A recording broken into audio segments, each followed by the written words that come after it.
Agora a gente vai falar da latenciação, que é um processo muito legal de modificação de fármacos, que tem basicamente como objetivo aumentar o tempo de ação desse fármaco, né? A maioria dos medicamentos hoje em dia tem algum tipo de latenciação, porque isso faz com que o fármaco seja liberado lentamente. Então a gente tem, por exemplo, os comprimidos de liberação lenta, aqueles que a gente toma uma vez ao dia, eles são liberados de uma forma mais lenta, e isso faz com que você mantenha a ação desse fármaco por mais tempo. Então, às vezes, ele vai demorar um pouquinho para ser absorvido, isso faz com que ele seja absorvido mais lentamente, ou então você depende da metabolização do fígado. Então, você absorve ele, só que ele precisa que ocorra uma metabolização para que ele seja liberado. Então, isso, à primeira vista, pode parecer ruim, mas, na verdade, isso é bom, porque você faz com que a dose dele suba lentamente e demore um pouco mais para ser eliminado. Então, você faz com que ele permaneça mais tempo no organismo, né? Isso é vantajoso, porque você toma, de repente, uma dose só por dia. Então, nós temos essa diferença entre um análogo, um profármaco e o processo de latenciação. Então, em um análogo, a gente faz todos os processos que nós comentamos na aula passada e na metade dessa aula. Então, quando eu modifico um fármaco permanentemente, eu vou chamar isso de fabricação de análogo ou de fazer um análogo. Então, você muda a molécula e faz uma molécula diferente.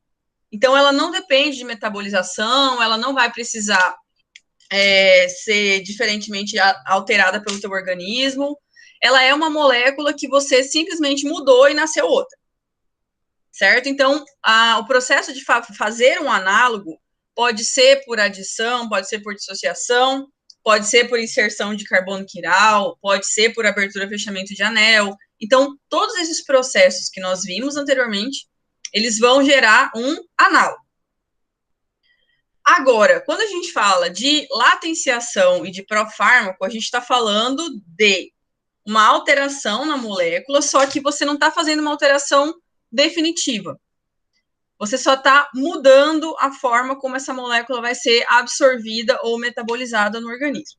Então, são processos diferentes. Então, quando eu faço o atenolol a partir do propranolol, eu estou fazendo um análogo. Agora, quando você trabalha com profármaco, é um processo diferente, que a gente já vai ver. Então, o que é um profármaco? Profármaco, ele é uma molécula que, da forma como ele está ali, ele é inativo. Então, a forma como ele está dentro do comprimido, ou como ele está na suspensão, ou na ampola, ele é uma forma inativa.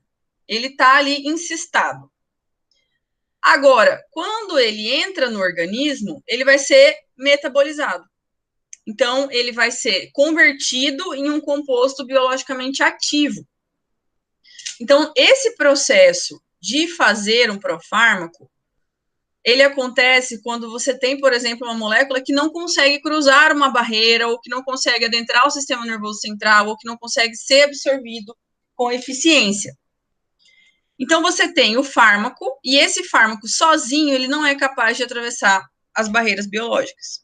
O que você faz com ele? Você coloca ele junto com alguma coisa que vai facilitar o transporte.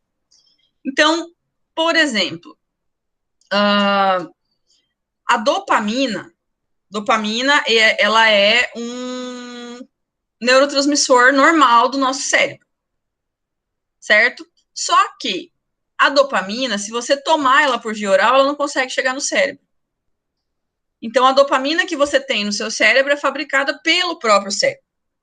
Porque a dopamina, se você ingerir ela degrada no intestino e ela nem consegue chegar ao teu sistema nervoso central. Então, o que fizeram? Pegaram a dopamina e fizeram a levodopa.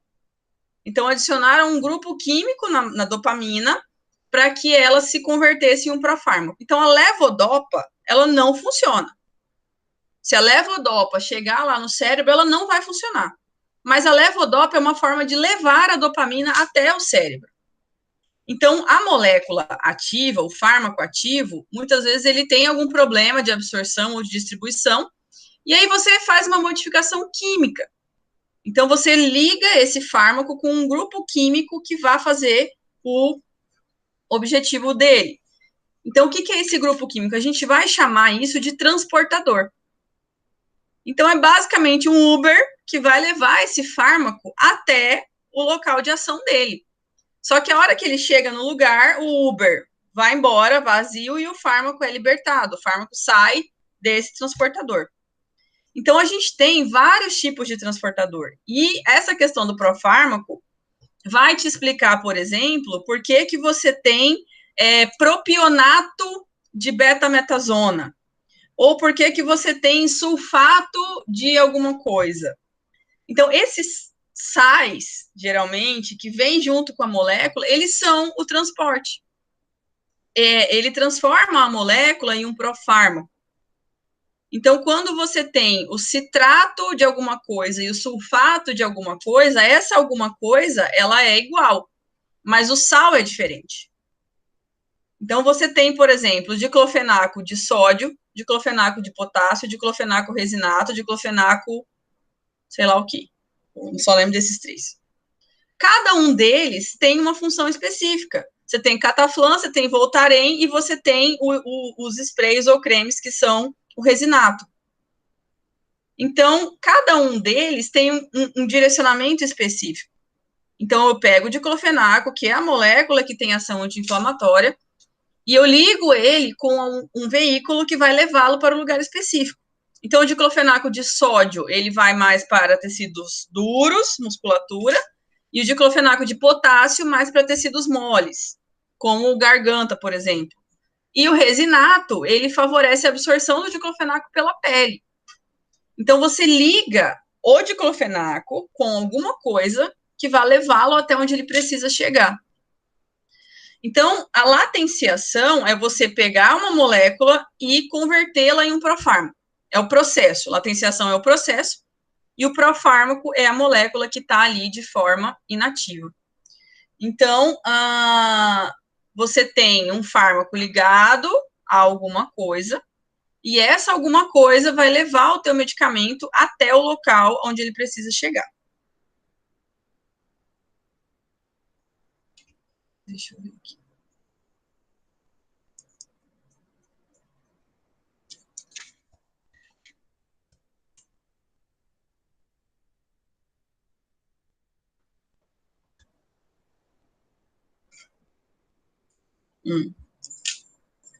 Achei o que eu queria aqui.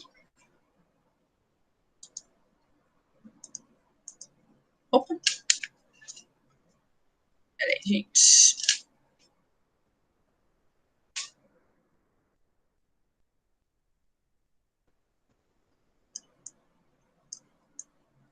Fica pra lá, menino.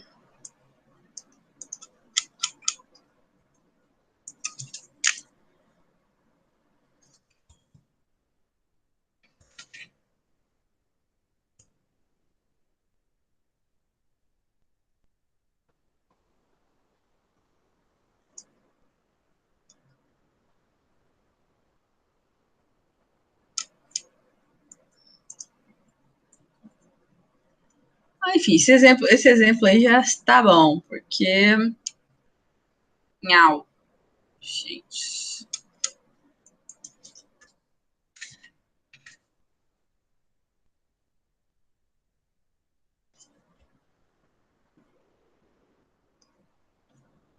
Porque eles não estão publicando, divulgando mais a foto da caixinha, gente. Deixa eu dar a fotinha pra eu ver aqui. Oh, meu Deus.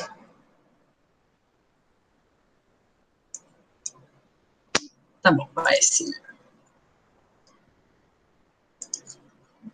Então, aqui a gente tem o enalapril. O enalapril, quando você compra ele, ele vem em forma de maleato. Então, o maleato de enalapril é o profármaco, o enalapril é o fármaco. Então, para esse enalapril ser liberado, corta para cá, para que o enalapril seja liberado, ele precisa ser metabolizado. Então, quando você ingere o comprimido de maleato de enalapril, para que ele comece a fazer efeito, ele precisa ser hidrolisado, precisa de maleato para um lado e enalapril para o outro. Então, a gente tem aí, por exemplo, o omeprazol e os inibidores da bomba de próton, de uma maneira geral, né? Você tem pantoprazol sesquihidratado, você tem várias formas de latenciar esses medicamentos e deixá-los mais fáceis de serem absorvidos e liberados mais lentamente. Então, quando você vê, por exemplo, fosfato disódico de betametasona, você tem dipropionato de betametasona, são sais, são coisas que você liga na betametasona, na dexametasona, para que ela seja absorvida, para que ela seja liberada de uma maneira controlada. Então, quando você usa ela de forma endovenosa, é um sal. Quando você usa ela na forma intramuscular, é outro sal. Então, você vai fazendo isso, formando os profármacos. E isso é muito legal, porque dessa forma, você pega o teu veículo, né, o Uber. Então, por exemplo, o maleato. O maleato, ele vai levar o enalapril até o alvo dele. Então, ele vai facilitar o transporte desse enalapril pela circulação. Então, por exemplo, né, captopril e enalapril são análogos. Agora, o maleato de enalapril é o profármaco do enalapril. Então, eu continuo tendo enalapril, eu não mudei o fármaco, eu só mudei o veículo. Então, você pode mudar o teu profármaco, você pode mudar o veículo que vai levar ele, mas a molécula ativa, ela não muda. Então, você mantém o princípio ativo e muda o veículo para levar ele até onde você desejar, né? Para levar ele até o local aonde você quer que esse medicamento chegue. Achei aqui, ó, a betametasona, né? Você tem ela em valerato, que é a forma de pomada, você tem ela em forma de fosfato, que é usado em endovenosa, você tem o dipropionato, que é usado como forma oral. Então, cada salzinho desse que você tem aí vai te levar, ou vai levar esse medicamento para um lugar específico. Para que eu vou fazer profármaco? Para que eu vou ficar brincando de ligar esse profármaco aí com alguma coisa, né? Você tem várias coisas que você pode melhorar com o profármaco. Primeiro é alteração farmacocinética. A absorção, distribuição, metabolismo e excreção. Quando eu transformo uma molécula em um profármaco, eu posso aumentar a absorção. Então, eu posso deixar ele, colocar nele um sal que facilite a absorção. Eu posso melhorar a distribuição, posso botar um sal que faça com que ele seja melhor distribuído, que ele dissolva mais no sangue. Posso facilitar a excreção e o metabolismo desse fármaco. Então, colocando um veículo nele, você consegue melhorar as características de absorver, distribuir, metabolizar e excretar. Melhora da biodisponibilidade. O que é biodisponibilidade? Quantidade de fármaco que consegue chegar até o alvo. Essa é uma das características que você mais melhora, digamos assim, quando tu faz um profármaco. Por quê? Esse profármaco, ele vai fazer com que o medicamento chegue até o alvo, até o tecido, até o lugar onde você quer que ele chegue. Aí você pode pensar mais uma vez na questão do diclofenaco. Se eu pegar um diclofenaco de sódio e querer que ele faça efeito na minha garganta, por exemplo, não vai ser tão bom o efeito, porque o sódio vai levar ele para o músculo. O sódio vai levar ele para onde tem canal de sódio. Então, isso não facilita para o meu tecido mole. Então, quando você faz um profármaco, você consegue direcionar. Por exemplo, todos os fármacos de sistema nervoso central, eles têm que ser latenciados, eles têm que ser feitos em profármaco. Então, você tem cloridrato de diazepam. Olha só a história que eu acabei de falar para vocês do cloro, né? O cloro é o inibidor do sistema nervoso central. Cloridrato de diazepam. Então, você faz com que o diazepam atinja a sua maior concentração no sistema nervoso central. Então, se eu sei aonde eu quero que esse fármaco chegue, eu posso ligar nele uma molécula que direcione para esse lugar. E os profármacos estão sendo pesquisados muito para tratamento de câncer, por exemplo. Porque se eu conseguir fazer com que a quimioterapia chegue somente na célula cancerígena, isso diminuiria muito os efeitos colaterais da quimioterapia, por exemplo. Então, a parte de profármaco, ela está muito em alta, justamente para melhorar essas questões de especificidade do fármaco. Outra coisa que eu posso fazer, aumentar a estabilidade do produto final. Eu posso ligar essa molécula com algum sal que deixe ele mais estável, que faça com que ele dure mais tempo. A gente tem isso dentro da insulina, por exemplo. Moléculas, formulações de insulina que têm mais estabilidade, que sejam mais resistentes à degradação. Você pode auxiliar a formulação. Não sei o que fizeram com a dipirona efervescente, mas ela não tem aquele gosto terrível que tem a dipirona em gotas, por exemplo. Então, você pode melhorar a tua formulação, você pode melhorar a cor, você pode melhorar a solubilidade, você pode melhorar a viscosidade de um produto, o tamanho do comprimido, fazendo latenciação. E você pode reduzir toxicidade e efeitos colaterais. Quanto mais específico for o fármaco para o seu alvo, quanto maior a quantidade dele que chegar no alvo, menor a quantidade disponível para ficar fazendo arte e interagindo com outros alvos no organismo. Então, são objetivos, né, são motivos que fazem com que os profármacos sejam muito pesquisados e muito trabalhados hoje em dia. Então, você pode lançar um medicamento novo, somente latenciando, digamos assim, uma molécula que já existe aí. E você pode fazer isso para melhorar coisas que há muito tempo, né, estão causando problemas. Então, são vários os objetivos de eu fazer um profármaco. Então, aqui nós temos exemplos de alteração da farmacocinética. Então, aqui nós temos propionato de testosterona. Aqui você tem o cloridrato de sibutramina monohidratado. Aqui nós temos o tacrolimo, que é um fármaco que é usado para tratamento de doenças autoimunes. Então, o que eu posso fazer para prolongar a ação do fármaco? Eu posso ligar com essa molécula grupos de carbono. O que são grupos de carbono? Então, quando você vê lá estearato, laurato, palmitato, propionato, valerato, todos esses grupinhos, eles são grupos de carbono que você adiciona na molécula. Então, qual é a racionalidade disso? Né? Se eu pego um grupo de carbono e grudo ele na molécula, ele fica mais lipossolúvel. Então, ele vai facilitar a absorção desse medicamento. Se ele está mais lipossolúvel, ele vai demorar mais para ser metabolizado, vai demorar mais para ser excretado. Então, aí você vai ter um tempo de ação maior nesse fármaco. Então, ele vai ficar funcionando por mais tempo.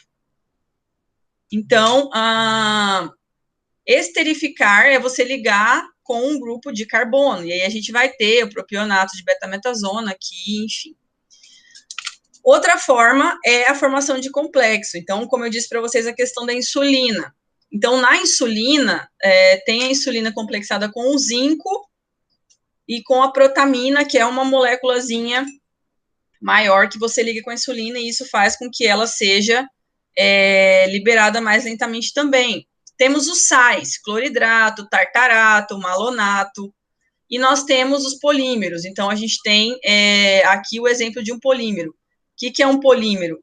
É uma molécula gigante que eu ligo junto com o fármaco, e o tacrolimo ele é extremamente tóxico para o organismo, por isso que ele é latenciado dessa forma para diminuir a toxicidade.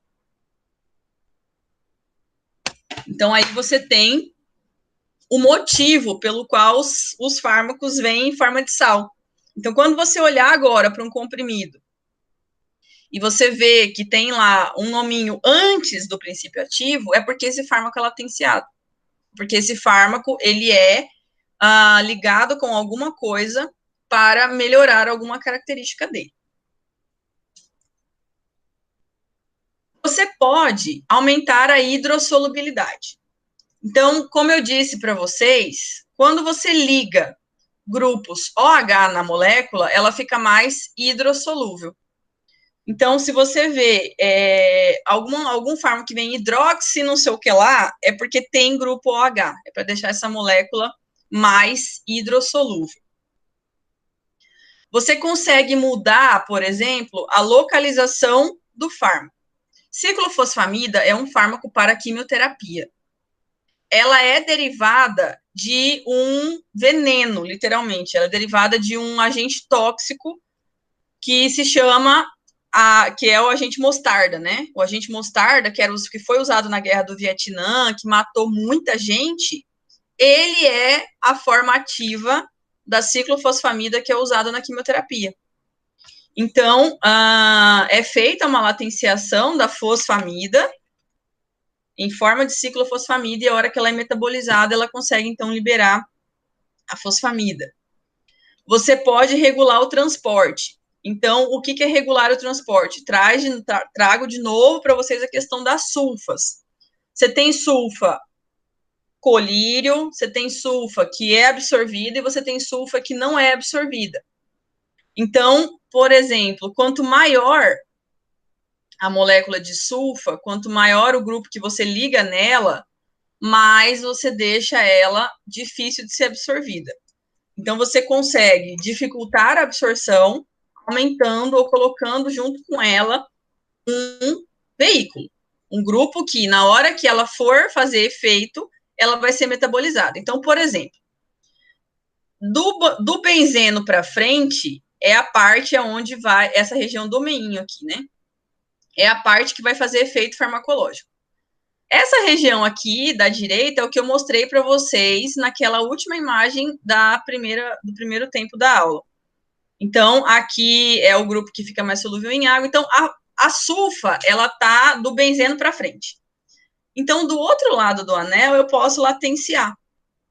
Então, aí entra a salazosulfa. Então, aqui tem um grupo salazo, aqui tem um grupo fitalil. Você liga antes da sulfa grupos maiores que vão utilizar, ou que vão regular, digamos assim, a distribuição dessa sulfa.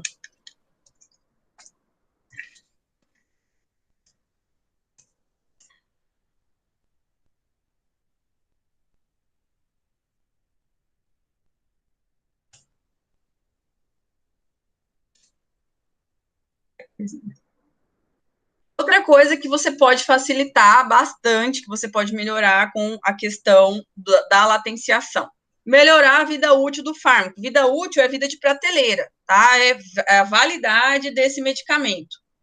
Então, por exemplo, a penicilina primeira que nasceu, a primeira benzetacil nascida do seu nome, forjada no fogo da ardência, né? Ela era uma molécula que tinha uma vida útil muito curta. A validade dela era muito curta. Ela tinha que ser conservada em temperaturas baixas, né? Hoje em dia, ela já vem em forma de benzilpenicilina ou penicilina G. Então, o que aconteceu? A gente vai ver, acho que é o nosso quase último ou último conteúdo. O que eu preciso para ela funcionar como antibiótico? Só esse anelzinho vermelho aqui, é só isso que eu preciso. Mas eu adicionei aqui um grupo benzil. Benzil, vocês lembram de benzeno. Então, a benzilpenicilina, que é a benzetacil, então esse grupo benze vem desse grupo de benzeno. Só que quando você toma a benzetacil no popô aí, esse grupo de benzeno, ele é metabolizado, ele é quebrado. Então, esse grupo de benzeno é o veículo, é o que vai facilitar a absorção da penicilina e o que vai impedir essa penicilina de ser degradada. Então, por isso que hoje em dia a benzetacil vem num pozinho seco que você não precisa manter em geladeira. Claro, depois que você reconstitui, ela fica reativa e não tem validade ad eternum, né? Mas você consegue aumentar a estabilidade farmacológica dela adicionando esse grupo de benzeno. Então, o que acontece aqui na benzetacil? Já dando um spoiler, né? Esse anelzinho aqui, eu costumo falar que é a bola quadrada do Chaves, né? Esse anelzinho da penicilina, ele é muito frágil.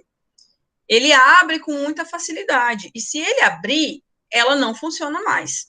Então, esse anel de benzeno que está aqui, ele estabiliza o anelzinho que está aqui e ele não vai abrir. Então, você vai manter esse fármaco com uma ação maior.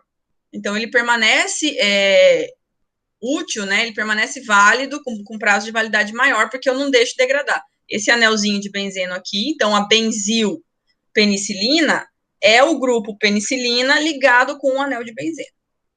Aí eu melhoro a vida útil do fármaco. Outra coisa, você pode melhorar, então, a formulação. Por exemplo, o cloranfenicol, ele é um antibiótico que pode ser latenciado. Então, você pode ter ele em forma de palmitato ou em forma de M-succinato. Então, o cloranfenicol, ele tem, acho que é um cheiro ruim, ele tem algum problema organoléptico que dificultava um pouco a utilização desse fármaco. Então, ele, em forma de palmitato, ele vai ser quebrado bem aqui pelas lipases, que são enzimas que estão nos nossos vasos sanguíneos. Então, se alguém lembra lá da bioquímica, né, as lipases, elas ficam próximas ao tecido adiposo e elas quebram lipídio. Então, a hora que ela vê esse rabão aqui do cloranfenicol, ela hidrolisa ele. Ela pega ele como se ele fosse um lipídio e quebra. E aí libera o cloranfenicol. Ou se ele vier em forma de M-succinato, ele vai ser hidrolisado pelas esterases, que são enzimas do plasma, do seu sangue, que fazem a liberação desse antibiótico. E aí libera o cloranfenicol. Então, quando ele é latenciado, ele diminui, eu acho que é o cheiro do cloranfenicol, que não é bom. Tem alguma coisa dele, ou é o cheiro ou é o gosto. E aí você diminui, então, melhora essas características, ligando um grupo grande de carbono. Esse grupo palmitato é um grupo que só tem carbono. Então, ele faz com que essa molécula fique semelhante a um lipídio, digamos assim.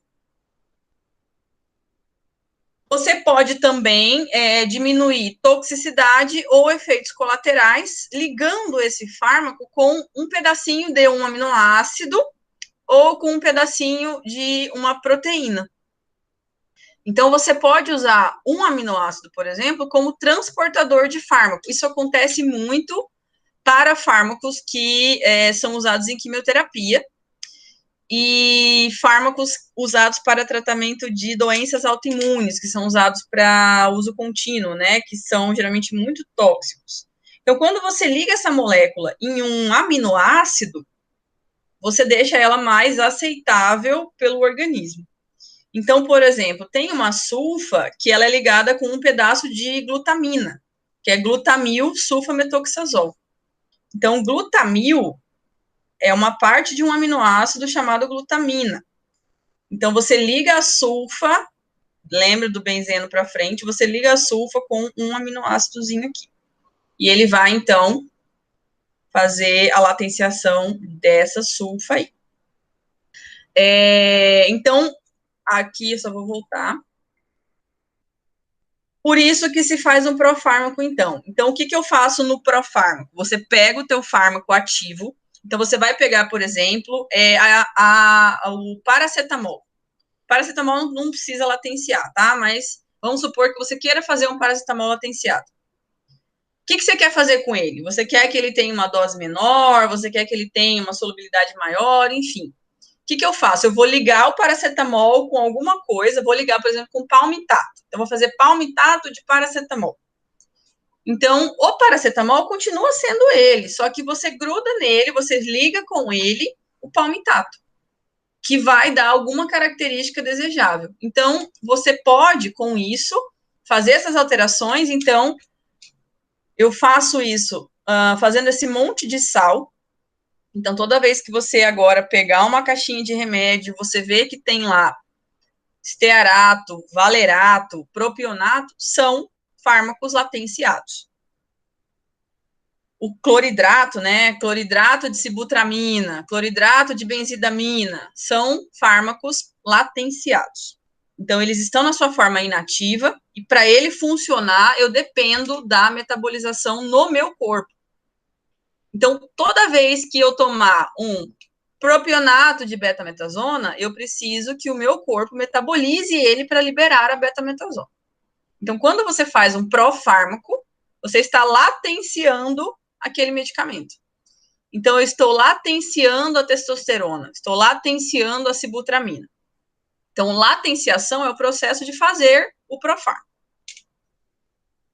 Aí você tem vários benefícios fazendo isso. E aí nós temos, por último, o planejamento racional. Então, tudo que a gente falou até agora, todos os processos de fazer análogo, são os processos de modificação molecular ou de latenciar, eles são processos aonde você pega. Então, o que tem em comum de tudo isso que nós falamos até agora? Você pega uma molécula que já existe e faz alguma coisa com ela. Muda ela de alguma maneira. Então, nessa primeira parte que a gente falou, aula passada e na primeira parte da nossa aula, nós falamos de modificação molecular. Então, o que é modificação molecular? Mudar uma molécula. Agora, tem uma outra forma de eu pensar um fármaco, que é o planejamento racional. Então, quando você vai planejar racionalmente uma molécula, você não vai olhar para o fármaco, você vai olhar para o alvo.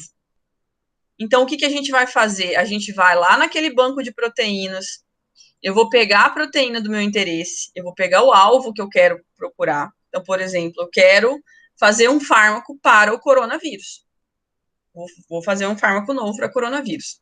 A primeira coisa que eu vou fazer, quando eu penso no inverso, então, em vez de pensar primeiro no fármaco, eu vou pensar primeiro no alvo. Então, o que eu tenho de proteína no coronavírus que pode ser alvo de alguma molécula? Vou pegar a proteína spike, vou pegar a proteína S dele. Então, você vai partir do alvo. Você vai partir do que você quer atingir. Então, eu não penso na molécula primeiro, eu penso no alvo primeiro. E aí, eu vou fazer uma molécula que se encaixe nesse alvo. Então, no planejamento racional, você primeiro conhece o teu alvo, a tua enzima, o teu receptor, o teu DNA, e depois você vai desenhar uma molécula para isso. Então, você tem o propósito de descobrir uma substância nova que faça efeito naquele alvo que foi descoberto. Então, quando eu descubro uma nova proteína do câncer, eu posso pensar em um novo quimioterápico para atuar naquela proteína. Então, você pensa primeiro, você conhece o alvo, conhece a sequência de aminoácidos para você desenhar algo que se encaixe ali dentro. Então, para o planejamento racional, como eu disse para vocês, eu vou pensar invertido. Então, o que eu quero? Eu quero um medicamento, eu quero uma molécula que faça tal efeito. Então, eu quero uma molécula que impeça o coronavírus de entrar na minha célula. Então, em que local do vírus eu quero que o meu fármaco atue? Ou que tipo de modificação eu quero que essa molécula induza? Por exemplo, até hoje ninguém conseguiu descobrir uma forma segura e eficiente de emagrecer farmacologicamente, né? Tomar um remédio que faça efeito. Por exemplo, vocês podem falar, tem sibutramina, tem Femproporex, tem Mazindol. Tudo bem, tem. Só que o mecanismo desse fármaco não é baseado na obesidade, eles são inibidores do apetite. Então, eles vão cortar a fome. E aí, por consequência, né, por feedback, você vai acabar perdendo peso, mas ele não vai fazer você perder gordura. Então, por exemplo, se a gente descobrisse um fármaco que estimulasse os receptores beta-3, que são receptor de adrenalina do tecido adiposo, você faria lipólise e mandaria toda essa gordura embora. Só que ainda não descobriram uma molécula que consiga fazer isso sem causar um infarto, por exemplo, ou sem causar problemas muito sérios. Então, no doutorado, eu trabalhei com um agonista beta-3, com uma molécula que estimulava o receptor beta-3, só que ele causava uma inflamação violentíssima no animal, não compensava. Então, quando você sabe que alvo você quer atingir, você consegue fazer isso. Então, você vai relacionar o local aonde você quer que o teu fármaco atue e o mecanismo de ação que você quer que ele desenvolva. Então, eu quero um agonista ou um antagonista? Eu quero um estimulador ou um bloqueador daquela enzima? O que você quer fazer? Preciso considerar fundamental relação entre a estrutura química e a atividade biológica. Para isso que eu mostrei para vocês na aula passada, aquele banco de proteínas. Então, eu conheço a estrutura do alvo e eu preciso ver se o meu fármaco entra nesse alvo e estimula ou inibe esse alvo. Para isso, eu preciso conhecer o receptor e a topografia desse receptor. O que é topografia? Se ele é uma montanha, mentira. Se ele é um receptor de membrana, se ele é um receptor nuclear, se ele é um receptor citoplasmático, se ele é do tipo transmembrana. Então, qual é a forma desse receptor? Qual é a forma ativa e inativa desse receptor? Preciso conhecer a interação da minha droga com esse receptor. Como é que eu faço isso? Computador. Você vai lá no banco de proteínas, pega a sequência da proteína, joga no programa, pega a molécula que você desenhou e vê se eles interagem. Vê se existe possibilidade da ligação desta molécula com aquela proteína. Que foi o que eles fizeram naquele artigo que eu mostrei para vocês, que eles mostraram que a proteína do vírus interagia com a nossa hemoglobina. Então, isso é uma predição. Você vai fazer isso no computador. Preciso das características físico-químicas do meu fármaco. Aí entra aquela história que eu não sei se eu contei, eu acho que eu contei para vocês, do fármaco que é injetado, por exemplo, no cérebro. Ah, tem uma outra história interessante. Eles descobriram, há não muito tempo, uma proteína que é liberada pelo músculo e que estimula a lipólise, né? Estimula a degradação de gordura no tecido adiposo. Essa proteína, ela se chama irisina. Então, olha que mágico, você tomaria irisina, né, e ingerir um comprimido de irisina, e ela automaticamente ia degradar o teu tecido adiposo. Porém, contudo, todavia, entretanto, a irisina, ela não é possível de ser fabricada por via oral, porque ela é degradada em contato com o estômago. É o mesmo problema de qualquer peptídeo, né, de qualquer hormônio proteico. Chegou no estômago, ele degrada, porque o estômago degrada a proteína, através das proteases, através do ácido clorídrico. Então, impossível você fazer um hormônio por via oral. Hormônio peptídico, tá? O lipídico, sim. Outro exemplo, a gente tem a leptina. Leptina é um hormônio que o teu cérebro produz para avisar o seu corpinho que você já está gordo, não precisa comer mais. Então, toda vez que o teu tecido adiposo está cheio, a leptina é liberada e o cérebro inibe a fome. Isso se você não é obeso mórbido, tá? Se você é obeso mórbido, você perde o controle desse sistema. Então, olha que maravilha, eu tomaria a leptina, ela ia inibir minha fome e eu não ia mais comer. E ela é um hormônio, não ia ser uma anfetamina. Porém, mesmo problema, leptina não tem como. A única forma de você conseguir ter leptina é intracerebral. Eu não posso fazer uma cânula no meu cérebro para injetar leptina. Então, não adianta eu pensar numa molécula que tem um efeito farmacológico perfeito se eu não consigo transformar ela num produto final, num comprimido, num líquido, numa pomada, numa injeção. Então, se aquela molécula não tem estabilidade físico-química, eu não posso transformá-la em um medicamento. Então, na hora de planejar, eu penso numa molécula que interaja com o alvo, mas uma molécula que possa virar um medicamento de fato. E outra coisa que eu preciso considerar é a diferença biológica entre o hospedeiro e o parasita. Então, o que seria um medicamento 100% perfeito para coronavírus? Alguma molécula que tivesse como alvo a proteína do vírus e que tivesse zero interação com o organismo humano. Então, o que seria o ideal de um antiparasitário? Que ele interagisse somente com o parasita e não com o organismo humano. Antibióticos, né? Os antibióticos mais perfeitos seriam aqueles que só atuassem na bactéria e não ficassem dando sopa, enchendo o saco do organismo. Então, mas não é, o mundo não é perfeito assim. Então, a gente tem todos esses pontos para você pensar em fazer planejamento racional. Então, não adianta, por exemplo, eu querer fazer um antibiótico que o alvo seja uma proteína incomum, porque aí vai atuar no meu corpo e na bactéria, e eu só quero que mate a bactéria. Ou, por exemplo, o que seria o anti-inflamatório perfeito? O mais próximo do perfeito que a gente tem, digamos assim, são os seletivos COX-2, porque eles inibem somente a enzima patológica. O que seria um antipertensivo perfeito? Que inibisse a ECA somente a nível vascular e não influenciasse no pulmão. Então, não existe, né, essas perfeições aí na nossa, por enquanto, disponíveis no nosso sistema, mas vocês podem no futuro pesquisar sobre isso. E o planejamento racional, ele vai partir disso, então, ele vai partir do alvo e não da droga. Você pode, então, planejar 4 tipos de coisas. A primeira coisa é um inibidor enzimático.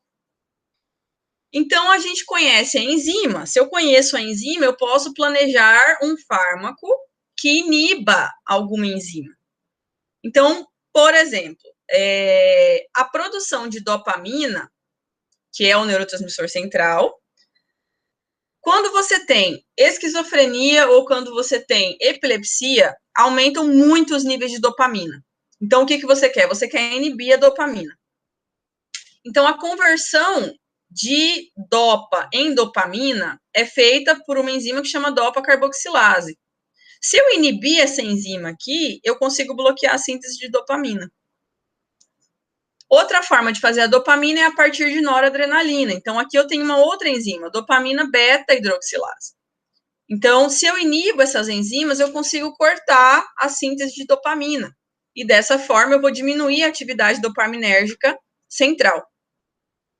Então, é um inibidor enzimático. Outro inibidor que nós temos, né? O halopurinol.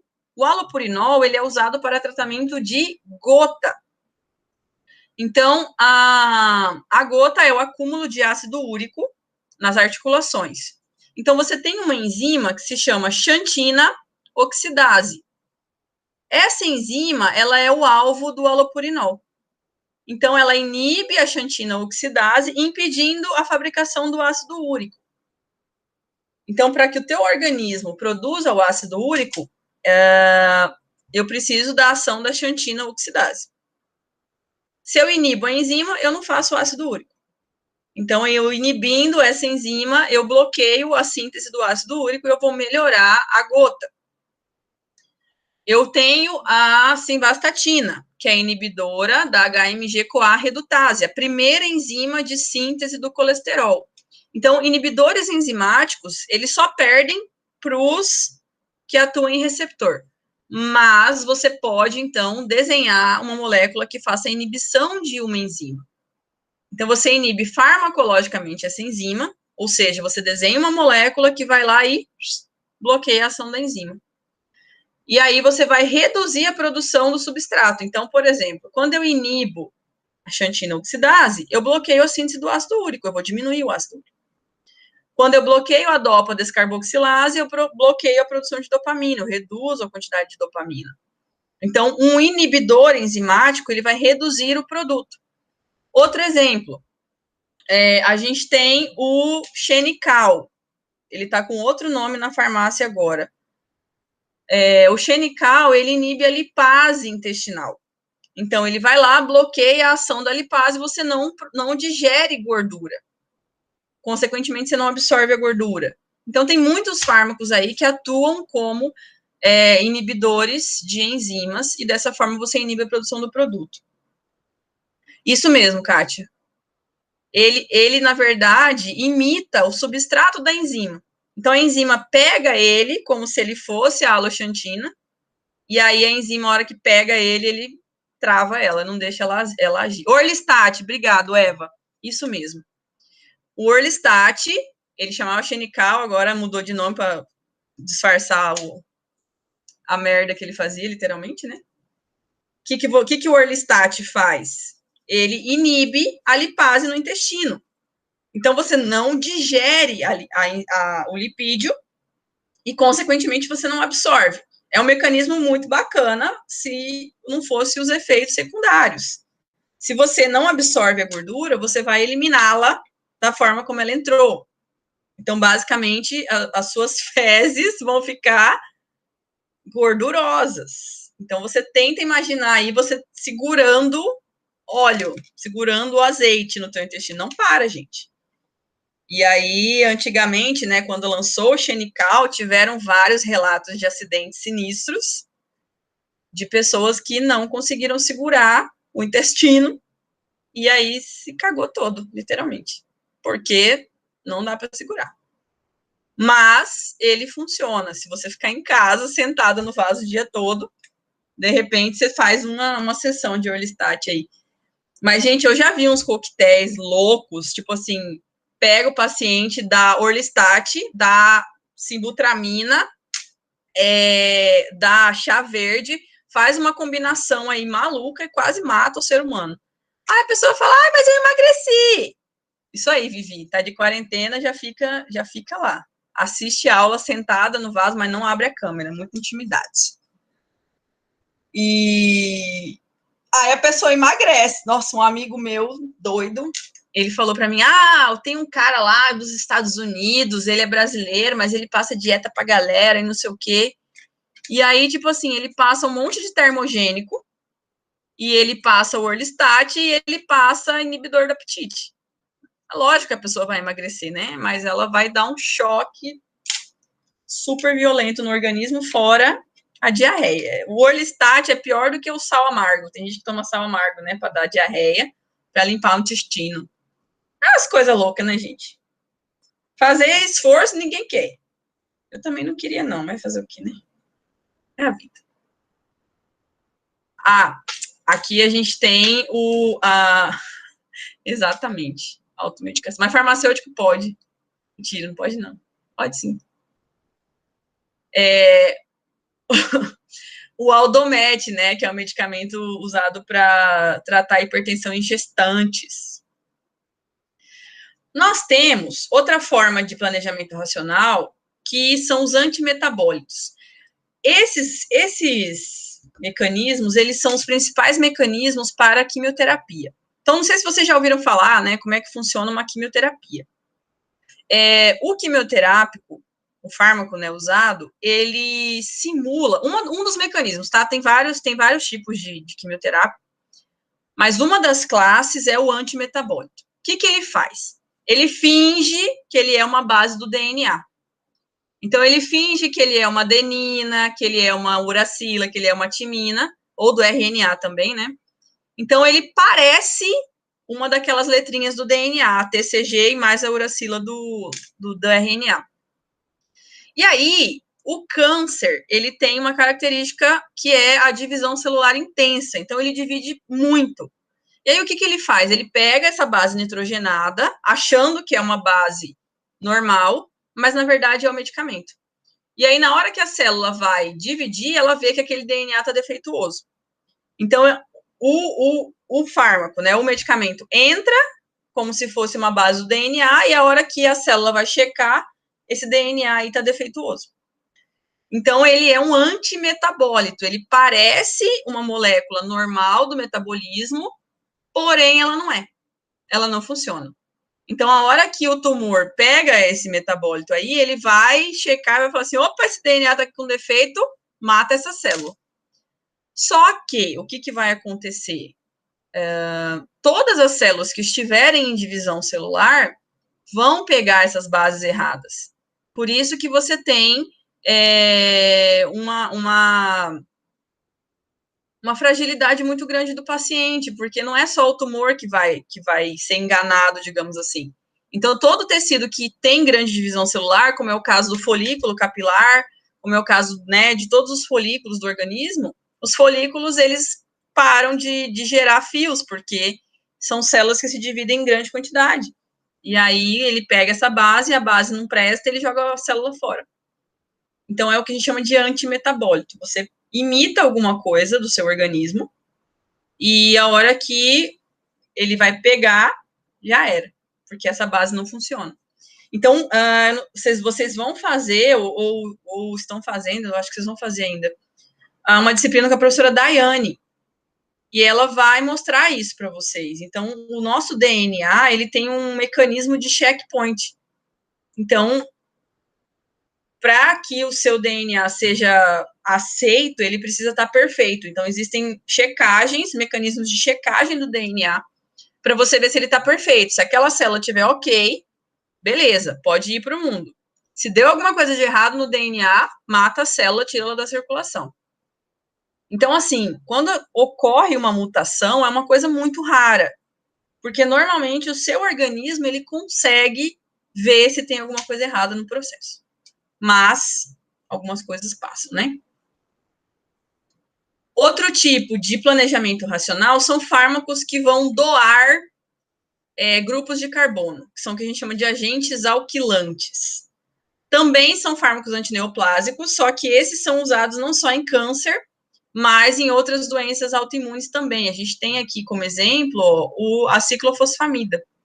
Então, o que eles fazem? Eles vão adicionar esses grupos de carbono no DNA, e o DNA alquilado, ele vai ser assassinado. Então, ele vai fazer o quê? Ele chega para o DNA e ele gruda um desses grupos de metil aqui. Então, grupos alquil, ou metil, ou etil, ou propil, isopropil. Então, por exemplo, ciclofosfamida é muito utilizada em pacientes que têm lúpus. E o efeito colateral terrível, gente, extremamente tóxicos, porque eles vão alquilar o DNA. Então, sempre que você altera o DNA de um ser humano, você está matando células novas, porque toda vez que a célula se divide, ela faz um DNA novo. Então, se você não tem o DNA, não tem célula nova. Mas eles são mecanismos, então, de quimioterapia. Então, tem muita pesquisa em fármacos quimioterápicos e os mecanismos básicos deles são esses: ou antimetabólito ou alquilante. Então, destrói o DNA, porque o DNA ele fica defeituoso. Então, ou porque na hora de duplicar entrou uma base errada, que é o caso do antimetabólito, ou porque doou metil ali, e a hora que tem metil no DNA, você tem uma alteração, e esse DNA vai ser degradado. Consequentemente, a célula também, né?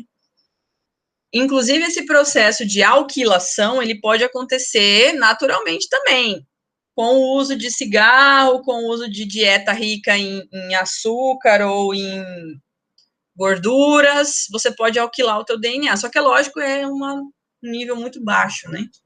Então, grupos alquila. Alquilou o DNA do grupo de carbono para o DNA de Elvas. E temos aí a elaboração de antídotos. O que significa isso, né? A gente falou um pouquinho mais cedo da naloxona, que é o antídoto da morfina. Então, o que é o antídoto? O antídoto, ele é uma molécula que vai proteger o alvo do veneno. Nós temos uma causa muito grande de intoxicação, isso no Mato Grosso é muito grande, por pesticida. Então, todo mundo já ouviu falar, né? Existe uma campanha contra o uso de pesticidas e tudo mais. Tem um tipo de pesticida, na verdade, dois, que é o organofosforado e o organoclorado, que ele bloqueia uma enzima do nosso corpinho. Então, a gente tem aí esses organoclorado já está proibido a venda, mas organofosforado ainda tem. Então, o que ele faz? Ele vai lá no organismo e ele bloqueia uma enzima que se chama acetilcolinesterase. Pelo nome, já dá para imaginar o que ela faz, né? Acetilcolina esterase. Então, ela degrada a acetilcolina. Mas para que ela degrada a acetilcolina, gente? Porque a acetilcolina não pode ficar para sempre na fenda, ela tem que ser degradada, porque senão ela vai ficar a vida inteira estimulando aquele neurônio. O pesticida, ele bloqueia a enzima. E bloqueando a enzima, a acetilcolina fica na fenda para sempre. Isso pode levar a pessoa a óbito. Por quê? A acetilcolina em excesso, ela faz bloqueio neuromuscular, então ela corta a comunicação cérebro-músculo, ela faz descontrole do trato gastrointestinal, então você vai ter uma diarreia constante, e ela faz parada respiratória. Então, quando a acetilcolina está em excesso, ela pode matar a pessoa. E o pesticida, ele bloqueia a enzima que degrada a acetilcolina, consequentemente ela vai subir muito. E aí eles desenvolveram a pralidoxima, que é o antídoto dessa intoxicação. Então, sempre que chega um paciente com intoxicação por pesticida, faz administração de pralidoxima. Por quê? Ela é uma molécula capaz de desgrudar o pesticida daqui, da enzima, e de liberar a enzima. Então, quando eu libero a enzima, eu bloqueio essa ação tóxica. Então, o que o antídoto vai fazer? Ele vai reverter a ação de uma molécula tóxica. Ele vai reverter a ação de um veneno. Então, ele tem que ter uma afinidade maior pelo alvo do que o veneno para que ele consiga fazer isso. Então, existem, né, tem a pralidoxima para pesticida, tem a naloxona para opioides. Não são todos os medicamentos que têm, ou todos os venenos, digamos assim, intoxicantes, que têm antídoto. Mas o antídoto, ele é uma molécula pensada para reverter casos de intoxicação. Então, esses são os 4 casos em que dá para você fazer o planejamento racional. Em que dá para você pensar no alvo primeiro, para fazer o fármaco depois. Certo?